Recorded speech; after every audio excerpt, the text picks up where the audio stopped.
So our God very clearly believes that giving thanks is healthy for our soul. Otherwise, he wouldn't say it in 1 Thessalonians 5:13, in everything give thanks. And welcome to this morning's Jolt this morning. And, so how does this happen? Well, learning to give thanks in everything happens by teaching our soul thankfulness. And that happens, and part of that is exercise. But here is a good question. You could say, as we're talking here, okay, you tell me to give thanks, so I say, thank you for the door, thank you for the towel, thank you for the sunrise, thank you for the moon, whatever. But how is it not fake? Okay, I can say all those things, but how is it not fake? And that's a good question. Thank you for asking it. We practice it.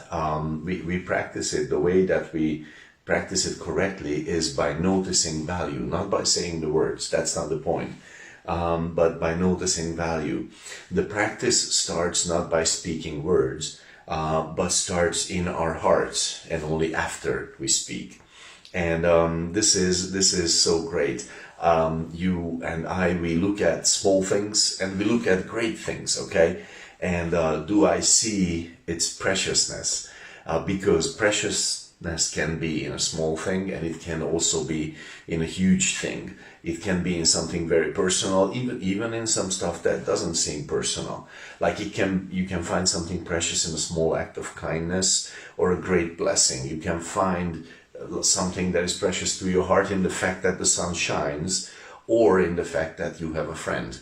And anything between those two things, the great and the small, the very personal, the not so apparently personal, you can find something that is a blessing to you. And then if you see a blessing, then you speak it.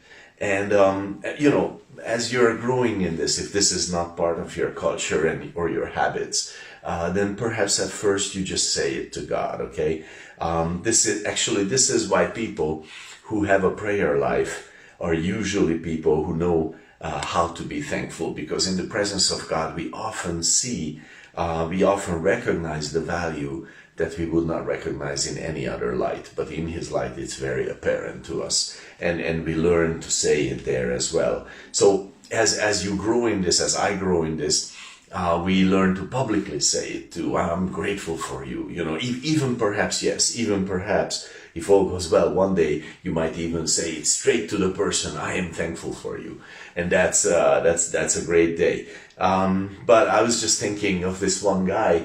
To my knowledge, he wasn't even a believer, but he had a psychological issue. His personality sort of fell apart, and his family had the good sense to come to the church and ask for prayer.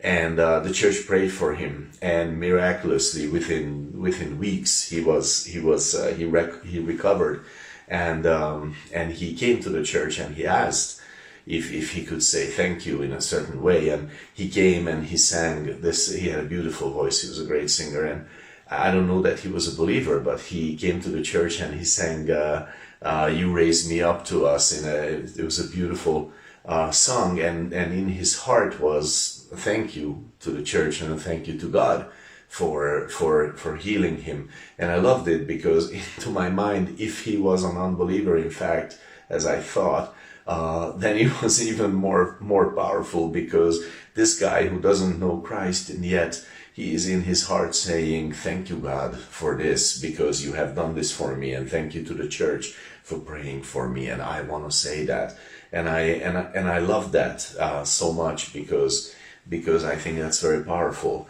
And however, if we do not make this a habit of our hearts, then we will never arrive to the place where we will see the many, many reasons that we have to be thankful that are around us, that surround all of us, because they surround you just as they surround me.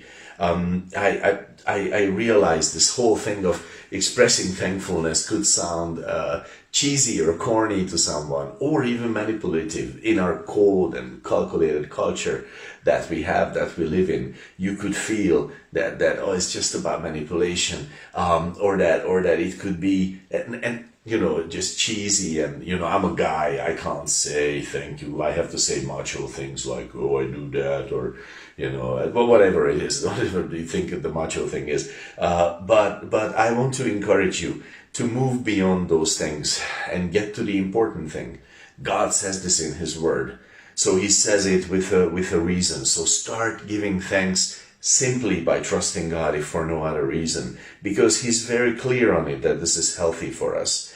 And then you will not be what I see at the end of your life. You will not be what I see so many times. Funerals are filled with people, remorseful people, whose great regret is that they never told the person whom they are burying now how much they love them, and they never expressed their thankfulness to them. I don't want you to be that kind of person, and God doesn't want you to be that kind of person at the end of your life. So just today, as you go into this day, go out and start noticing in your heart and start saying at first to God, but even maybe publicly. God bless you this day.